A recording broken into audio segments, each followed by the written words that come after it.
Have you ever introduced a new game or a gadget in somebody's life? Maybe your parents?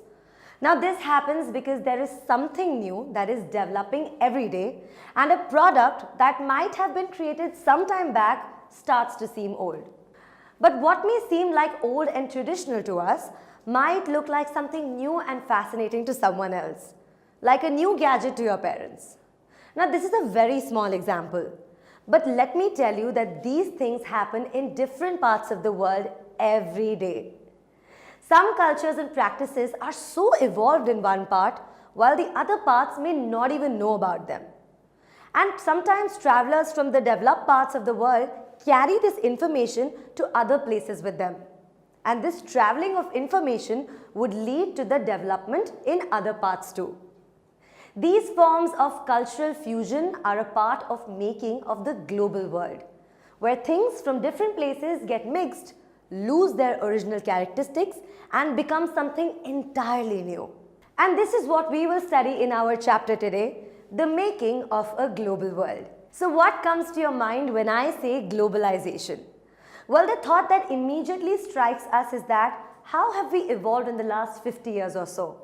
And how the economy has changed over these years. But this globalization or global world that we talk about has a long history of trade, migration of people in search of work, movement of capital, and much more. History has seen human societies becoming steadily more interlinked. In the ancient times, traders, priests, and pilgrims traveled vast distances for knowledge, opportunity, and spiritual fulfillment, or also to escape ill treatment.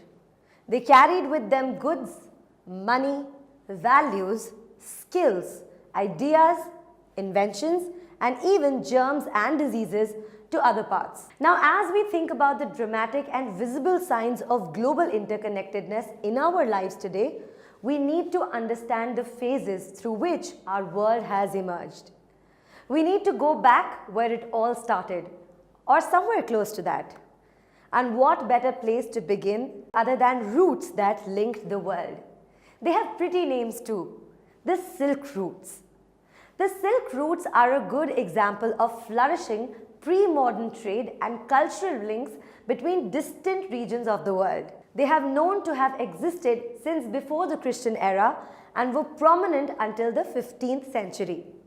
They represented the paths along which the movement of goods and people took place from one country of a continent to another. In fact, historians have identified several Silk Routes over land and sea that together form networks of vast regions of Asia, Europe, and Northern Africa. These paths were given the name Silk Routes to highlight the importance of westbound Chinese silk cargoes along this route. Pottery, textile, and spices used to move from India and Southeast Asia. In return, precious metals like gold, silver flowed from Europe to Asia. Now, trade and cultural exchanges always go hand in hand. As a result of trade via the Silk Route, Buddhism emerged from eastern India and spread in several directions through intersecting points on the Silk Routes. Muslim preachers also made use of this route, and Christian missionaries traveled on this route to Asia. But culture and religion wasn't all that traveled. Food traveled and found its way from one region to different regions.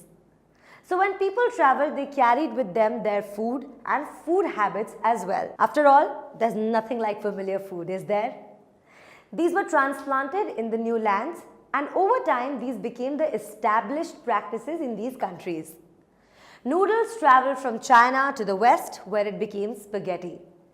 Or maybe the Arab traders took pasta to the 5th century Sicily, which is an island now in Italy. So the truth about origins may never be known. People can only guess it. But such guesswork suggests the possibilities of long-distance cultural contact even in the pre-modern world. Now we know that goods and people moved long distances even when there weren't any modern means of transportation and communication. But with more discoveries and inventions, these things traveled further. In fact, foods such as potatoes, soya, groundnuts, maize, tomatoes, chilies, sweet potatoes, etc. were introduced in Europe and Asia only after the discovery of America by Christopher Columbus. Potato was relatively cheap food. Europe's poor came to rely entirely upon potato as their basic food. So much so that Ireland's poorest peasants became so dependent on potatoes that when a disease destroyed the potato crop in the mid-1840s, hundreds of thousands died out of starvation. Now, speaking of America, let's delve a little deeper into its discovery and the impact it had on the rest of the world. But remember one thing, that the word America is used to describe North America, South America, and the Caribbean collectively. Now, one thing to know is that America is separated physically from Asia, Africa, and Europe, which on one hand are all connected with each other. So naturally, before the discovery of America, it had been cut off from the regular contact with the rest of the world for millions of years. But from the 16th century, its vast land, abundant crops and minerals began to transform trade and lives all over the world. Precious metals, particularly silver, from mines located in the present-day Peru and Mexico also enhanced Europe's wealth and financed its trade with Asia. Legends spread in the 17th century Europe spoke about South America's fabled wealth. Many expeditions set off in search of El Dorado, which is also known as the fabled city of gold. Tutormate. For more amazing video lectures, download the free app on Apple App Store or Google Play Store